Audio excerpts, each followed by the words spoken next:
Hi friend, welcome to my channel Sanju রান্নাঘর। আজকে আমরা বানাবো বেগুন, শুটকি মাছ আর আলুর তরকারি। এটা টোটালি ইউনিক একটা রেসিপি। তাই এটা বানানোর জন্য আমরা প্রথমে শুটকি মাছটাকে ভেজে নেব ভালো করে ধুয়ে, 2-3 বার ভালো করে ধুয়ে একটু গরম জলে, হালকা গরম জলে ভিজিয়ে রাখতে হবে। তারপরে পরিষ্কার করে ভাজতে হবে অয়েল দিয়ে। এবার মাছ ভেজে যাওয়া ভালো করে কড়া করে ভেজে নিতে হবে।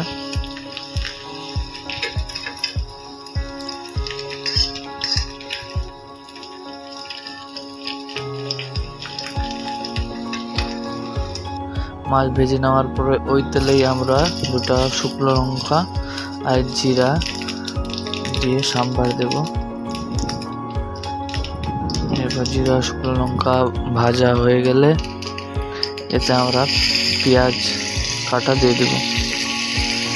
2টা মতো পেঁয়াজ কেটে দেব।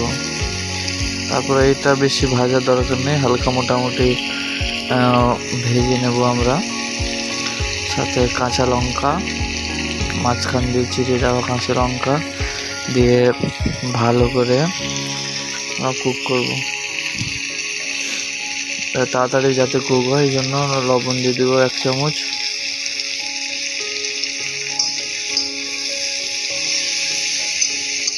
এক্ষেত্রে আমরা পুরো কড়া করে ভাজবো না, পেঁয়াজ আর লঙ্কা মোটামুটি একটু সফট হয়ে গেলে পেঁয়াজ হয়ে যাবে।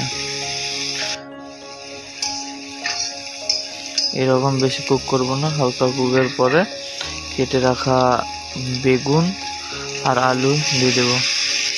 এরকম লম্বা লম্বা করে আলু আর বেগুনগুলো কেটে রাখতে হবে, দিয়ে দেবো।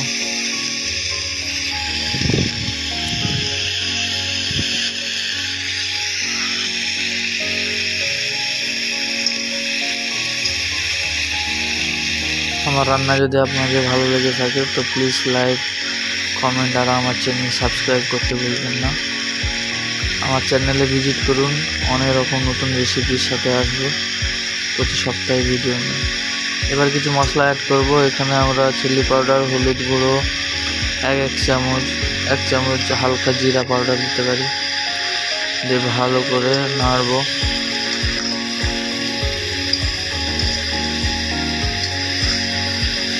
এরপর ঢাকা দিয়ে সিদ্ধ করে নিতে পারি আমরা। হালকা সেদ্ধ হওয়ার পরে এরপর আমরা টমেটো দেবো। টমেটো স্লাইস করে রাখবো, টমেটো অ্যাড করবো। 2টা মতো টমেটো কেটে দেবো। তারপর ভেজে থাকা শুটকি মাছ দিয়ে দেব।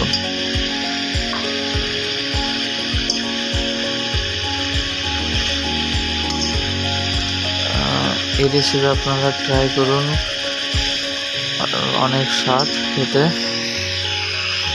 আশা করি আপনারাও ভীষণ লাইক করবেন।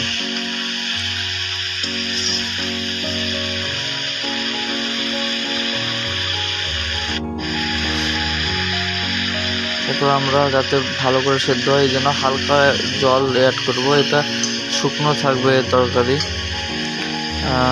ড্রাই, বেশিও শুকনো না, লাইক চচ্চড়ির মতন থাকবে। এবার আমাদের মোটামুটি রান্নার পরে জল দিয়ে ঢাকানো সেদ্ধর পরে এরকম আসবে টেস্ট। এরপর আমরা কেটে রাখা কোরিয়ান্ডার দিয়ে দিব। বাস, আমাদের বেগুন, আলু আর শুটকি মাছের চচ্চড়ি রেডি। তা আপনারা ভাতের সাথে খেতে পারেন।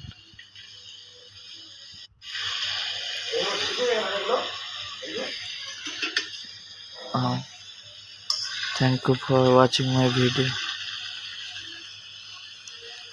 আপনারা আমার চ্যানেলে ভিজিট করুন, নতুন নতুন